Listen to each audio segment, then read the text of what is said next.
This podcast is brought to you by North Carolina's electric cooperatives.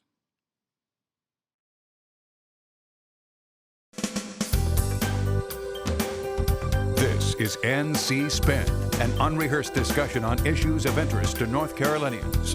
Now, here is your moderator, Tom Campbell. Thank you for joining us for the Labor Day edition of NC Spin. The pandemic obviously remains uppermost on most minds, but we also have an extremely important election in 8 weeks, and we want our panel to talk about the races, the candidates, and the issues, especially in some of the down ballot races that don't usually get a lot of attention. Speaking of our panel, this week they include John Hood, syndicated columnist and author, Chris Fitzsimon, director of State's Newsroom, Becki Gray, vice president of the John Locke Foundation, and Brad Crone, communications consultant. We'll begin our uninterrupted discussion after these brief messages from our underwriters. In more than 21 years on NC Spin, I never endorsed a product or sponsor, but I volunteered to do this message for family physicians. Over the past 40 years, my family doctor could quickly diagnose my illnesses because he knew my medical history. Evidence suggests I'll live longer, have a higher quality of life, and save 33% on health care costs. I believe in my trusted relationship with my family physician. Family Physicians, your trusted healthcare advisor for life. Your life is more flexible and efficient than ever, and your energy is too. See how North Carolina's electric cooperatives are building a brighter future for the rural communities we serve at ncelectriccooperatives.com/brighter. Let's begin the spin. As we said, Labor Day is the traditional kickoff to the elections, and I want us to talk about some of the races like the Judicial and Council of State races we don't normally spend a lot of time discussing. First, let's set the stage a bit. Brad Crone, we've had more than 300,000 requests for absentee ballots to date. Michael Bitzer with the Old North State Politics blog says we might even reach 500,000. Now, the question is whether these people will all mail those ballots in, and if they do, will they be counted? What say you? I think they will be counted. My counsel to voters who are requesting mail-in ballots, go ahead and cast your ballot and mail it back in as soon as possible. The biggest problems you're going to run into if you wait until just a few days before the general election to drop it in the mail, it becomes problematic simply because the Postal Service is running slow on the delivery of mail. So if you're voting by mail, cast your ballot when you receive it and send it back in, or drop it off personally at the Board of Elections in your county. Or after early voting sites open up, you can drop it off at an early voting site. The advice that I was given was under no circumstances mail these ballots in after October 27th in order to make sure that they get there. Let's talk some more about some of the setup for the races. Becki, we've already seen a flood of advertising for the Senate races and to a lesser number for governor. Are people paying attention yet?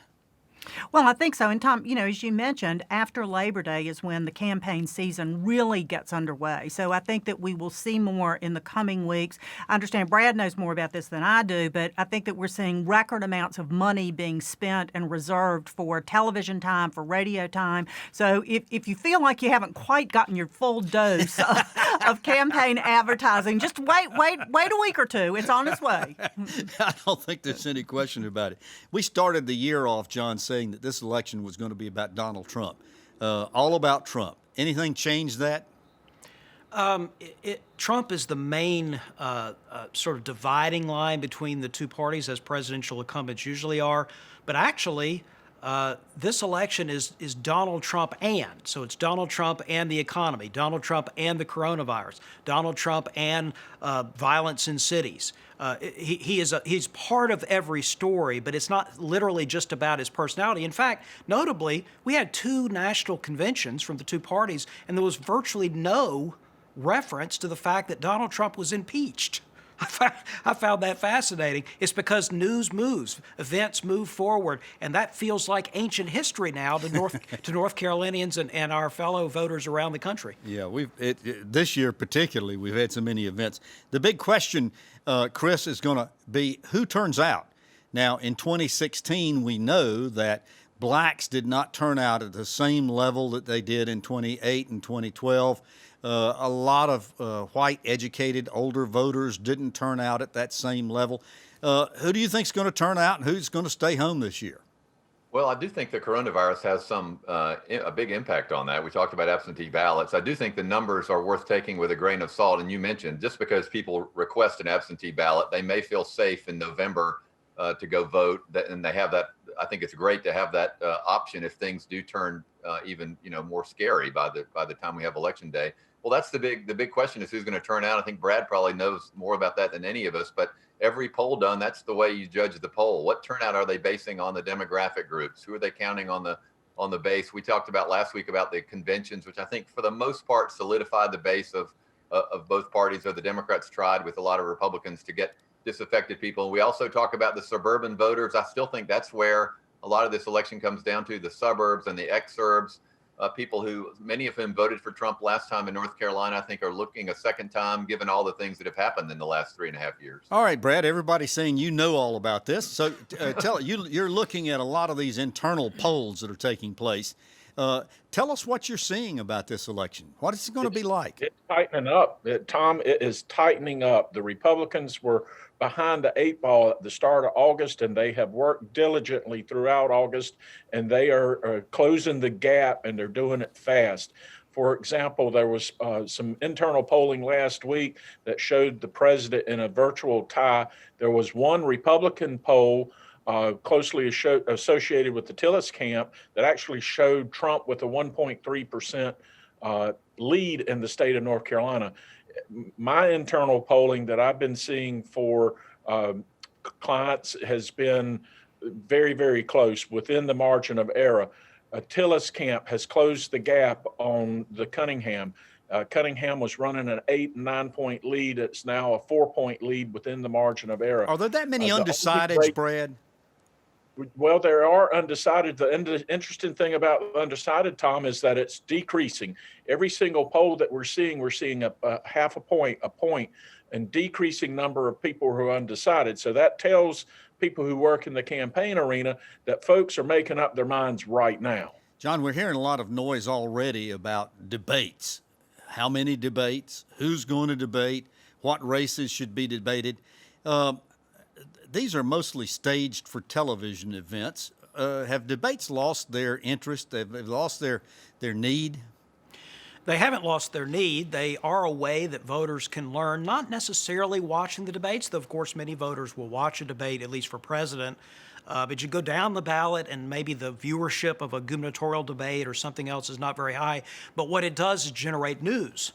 I mean, candidates, incumbents, and challengers say things that sometimes are incorrect or that are interesting or news gathering, news making, and that's the way voters actually consume debates to a large extent. It's not literally the live show itself. That may not sway very many voters, but news coverage of what happens at the debates can still matter. Well, that helps make my point, though, because the campaign consultants are busy trying to coach their candidates not to make any mistakes, and so as a result, they play it so safe that we very rarely get that much information. Let's start running down the list, though.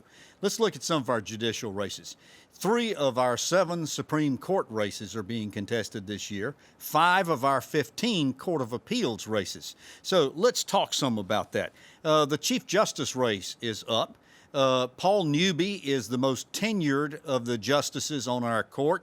He was a little miffed when Governor Cooper didn't appoint him as Chief Justice. Instead, Sherry Beasley.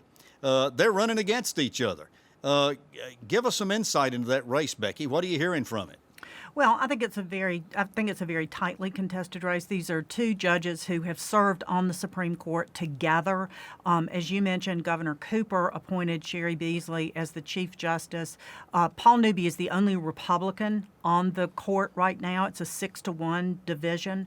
And this is a real, all of these judicial races are important, but the Supreme the Chief Justice is a particularly important one because they determine which cases are going to be heard by which judges, and they kind of are the traffic cop for the different things. And I think many of our viewers know, but many of the issues that are undecided or contested in the General Assembly end up with the Supreme Court. So we have questions of voter ID, we have questions of redistricting, we have questions about opportunity scholarships. These end up as the ultimate decision makers with the Supreme Court, and who the Chief Justice of the Supreme Court, in my view, is probably the most important thing to North Carolinians on the ballot in November. And this doesn't get a whole heck of a lot of attention. John, let's move down to the other one, Supreme Court Seat 2. Phil Berger Jr. Out of Hillsborough is going to be running against Lucy Inman. Handicap that one for us. Again, both are jurists who have served on courts before, or currently serving in courts.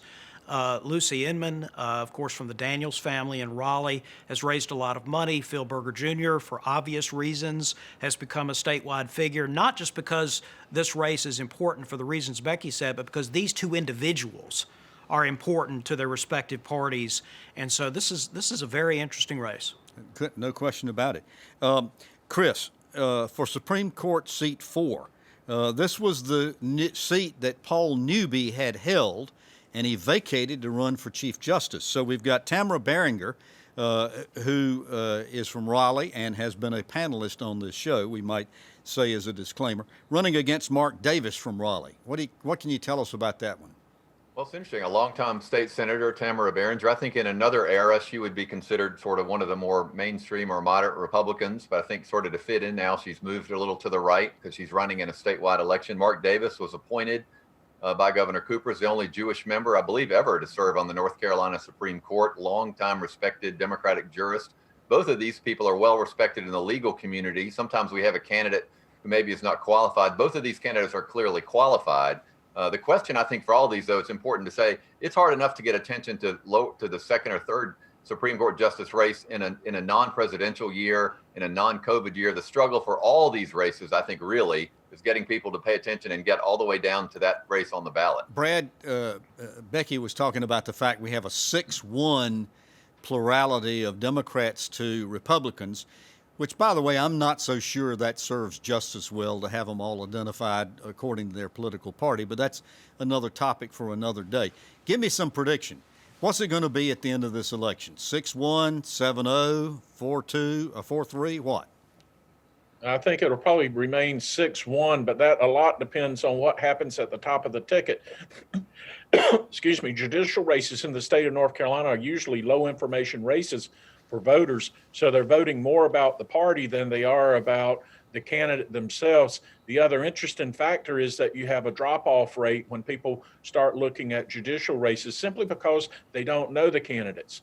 So the Democrats have got to hope that Biden remains super competitive so that they can remain competitive in the judicial races. Interesting point. Let's cover the North Carolina Council. Let's get to the Court of Appeals seats, because I think we've got some empty seats there also. All right, start with Court of Appeals Seat 4. John, we've got April Wood from Lexington running against Tricia Shields from Cary. What can you tell us about that? Well, one of the things we've noticed when we examine judicial races in North Carolina, and probably in other states, is that everything else being equal, female candidates do well. They do better than male candidates, at least by a little bit, or at least female-sounding names, which doesn't necessarily mean a female candidate. In this case, that's not a factor. So I think this will be driven, as Brad is getting at, by the drop-off, the differential in drop-off between Democrats and Republicans as they go down the ballot from the presidential, gubernatorial, and Senate races. And there's no question about the fact that with these judicial races, the voters just don't know the people very well and are a little bit reluctant to vote for them. Over at Court of Appeals Seat 5, Becki, we've got Fred Gore from Fayetteville running against Laura Cubbage from Greensboro. What can you tell us about that race? Well, Fred Gore is former National Guard. He served in Kuwait. His opponent, Laura Cubbage, I believe it is. Interestingly enough, she's a licensed barber. In addition to being a Superior Court judge, I thought that was quite interesting. She's also, these little personal things that, about the candidate. She's also been endorsed by the AFL-CIO and the Sierra Club. But just another quick point, too. On these judicial races, I wonder in this election, with the focus on law and order, as we see the rioting, as we see cities being burned, as we see these protesting turn into very violent actions, talking about defunding the police, if that is not a tremendous factor in these judicial races, and in North Carolina, our judicial races, these that we're talking about, there's a designation of Republican or Democrat on the ballot that people will have, and I wonder if that will have an impact. Again, low information, but if you have feelings about defunding the police or whether to endorse protesting and looting and setting fire to police officers' cars and things like that, if that won't have an impact on these races. Boy, that was a loaded question if I ever heard one. Chris, let's the truth of the matter is, judicial candidate, part of the reason why we don't know so much about these candidates is because they are prohibited by law from talking about current issues that could become cases for them to judge. Chris, let's move over to Court of Appeals seat 6. You got Chris Dillon from Raleigh running against Grace Dyers also from Raleigh. What handicap that one for us?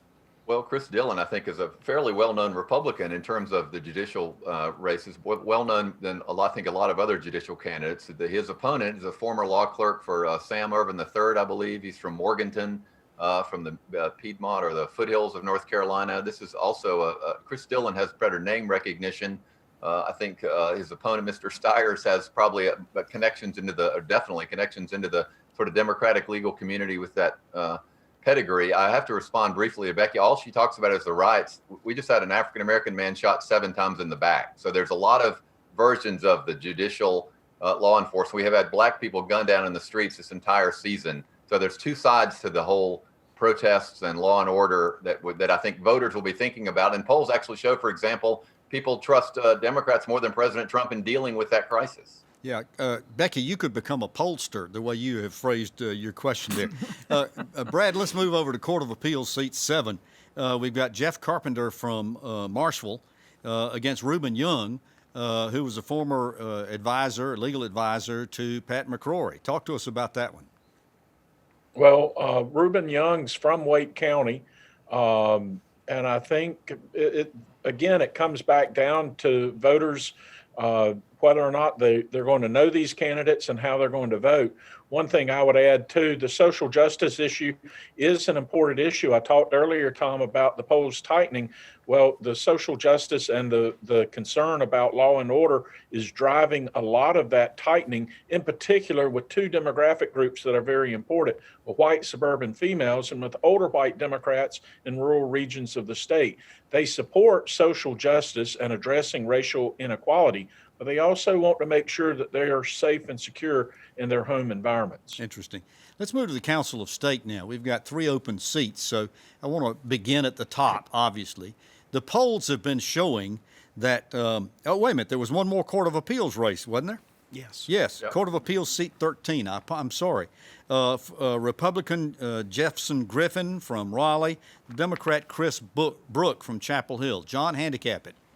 I have to be careful about this one because Jefferson Griffin is a former student of mine, so I won't get too into the details here. But I will say this is a good opportunity to point out that most cases that get appealed from trial court to appellate court, they stop at the Court of Appeals.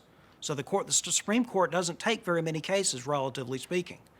And so that means these Court of Appeals races and the composition of those Court of Appeals panels is critically important. All right, so now I can get to the Council of State. I was jumping the gun there a little bit. Roy Cooper's held double-digit leads over Dan Forrest throughout most of the course of this campaign. Becki, is Forrest picking up any momentum? Is he gaining any ground? Well, I don't know. I mean, Brad is keeping up with the polls better than I am. He's out there. He is certainly across the state. He is meeting with people. He's received a tremendous amount of criticism from the governor on these events that he's holding. So, I mean, he's getting. They are both out there. I don't know I don't know whether Forrest is gaining in the polls at this point or not. Is he gaining, Brad? No, he isn't gaining, and that's a real big problem. He doesn't have any money to gain. He's getting outspent almost 8-1 on television, and the governor is roughing him up because of the issue over the mask. And that attack is sticking, Tom. And as I said, on the polling, all the races are tightening up with the exception of the governor's race. But with that said, the structural advantage Republicans have across the state in all the TV markets, with the exception of Raleigh, Durham, Fayetteville, the race is going to be a lot closer than 8 points. It'll be a 3-point or 4-point race at the end of the day, 100,000 vote separation. Interesting. Well, it was only like, 10,000 last time around between McCrory and Cooper. John, let's look at the lieutenant governor's race. It's a vacant race because the lieutenant governor is running for governor. In this, we've got two African Americans, Mark Robinson, the Republican from Greensboro, against Yvonne Lewis Holley from Raleigh. Handicap that one for us. Robinson is a newcomer to politics, has not been elected to office before. That is not true for Holley, who also has a long history in civic engagement even before she got into elective politics. This is a race that hasn't gotten very much attention other than the obvious point you just said. We will elect an African-American lieutenant governor in North Carolina because that's the ethnic background of both candidates. To the extent there is an issue that defines them, Mark Robinson came to the fore among Republicans and conservative activists on Second Amendment and public safety issues. Yeah. And so that's where his passions, that's where his strength lies, I think, as far as rhetoric. Let's look, Chris, at the Superintendent of Public Instruction race, which is also vacant because Mark Johnson chose not to run again. For the Republicans, we've got Kathy Truitt, who used to be an advisor to Governor McCrory, running against Jim Mangrum from Greensboro, who is a teacher. Tell us about that one. Well, but obviously the NCAE is backing Jen Mangrum from Greensboro. She ran against Senator Berger in a legislative race, which got her outsized attention just because of the person she was running against, and sort of made her name, I think, in Democratic politics. Kathy Truitt, you mentioned, is Governor McCrory's education advisor. Both women, John said earlier, it is true that women have an electoral advantage. We have two women running this time. I think this will, so far, as much as they've tried, they haven't been able, I don't think, to break through in the coverage. This may go the way of the governor's race, or I think the Governor Cooper will have some coattails. I want to, one quick thing. Mark Robinson might be the most extreme candidate that's been on a major party ballot in quite some time. I'm not talking about his Second Amendment views, his personal background and some of his views. I don't think rank and file Republicans want to get into the details about Mark Robinson's positions on issues. They'd rather him run just as part of a ticket. Becki, let's talk about the Commissioner of Labor's plot, because that's another one. Cherie chose not to run again. The elevator lady's not running this time, as she is well known. You got Josh Dobson from Nebo and Jessica Holmes from Raleigh. What do we know about that race? I'll tell you why I think this race is interesting, Tom, is when you look at all the Council of State races, this is the one that you have sort of the new bright shining faces from the Republican Party and the Democrat Party. Now, both of these individuals, Jessica Holmes and Josh Dobson, have public service under their belt as they're running for this statewide office. Josh Dobson has been in the General Assembly for a number of years. Jessica Holmes has served in Wake County local government. I think she was the chairman of the Wake County Commissioners. And so when you look at the matchup of all the other Council of State races, this is the one that you have. Again, this is the next generation of leadership of the two parties. We've got an interesting rematch in the Commissioner of Insurance race, Brad. Mike Causey is running for re-election against the man he replaced, Wayne Goodwin, 4 years ago. How's that race looking? Well, that race is going to be very, very tight. Both internal and public polls are showing it well within the margin. I think public policy polling had them tied back in July. So North Carolina typically in rerun elections has not been complimentary to the losing candidate in the previous election. So we'll see. Causey's going to have to run on his record of fighting fraud and corruption. Wayne's going to run on his record as a consumer advocate. And John, I want to get to the treasurer's race. Certainly Dale Falwell as treasurer has probably gotten more publicity and is more outspoken of all the Council of State members. He's running against a former employee of the department, Ron Chatterjee from Raleigh. What can you tell us about that race? How close is it? Well, Chatterjee is also, he worked in the Obama White House. He teaches at Duke University. This is a fascinating race. It's been a fairly substantive race, but as Brad said, Roy Cooper's running a little bit ahead of, or maybe more than a little bit ahead of other Democratic statewide candidates in North Carolina. If there's a Republican in that case by November, I think it might be Dale Falwell. He may run a little bit ahead of some of the other candidates. And so even if Republicans don't have a very good year, I think Falwell still has a good chance of being reelected. I got about a minute left. Any other close Council of State races that even bear mentioning, you think?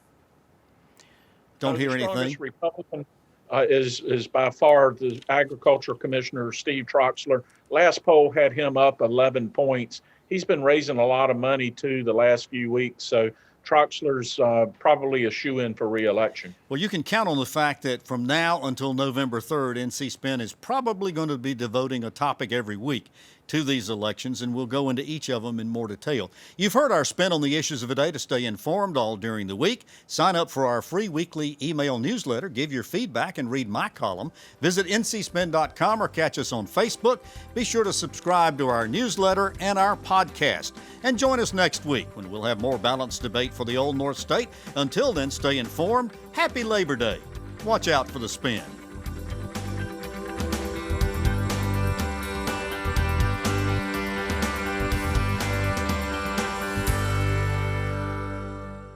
In more than 21 years on NC Spin, I never endorsed a product or sponsor, but I volunteered to do this message for family physicians.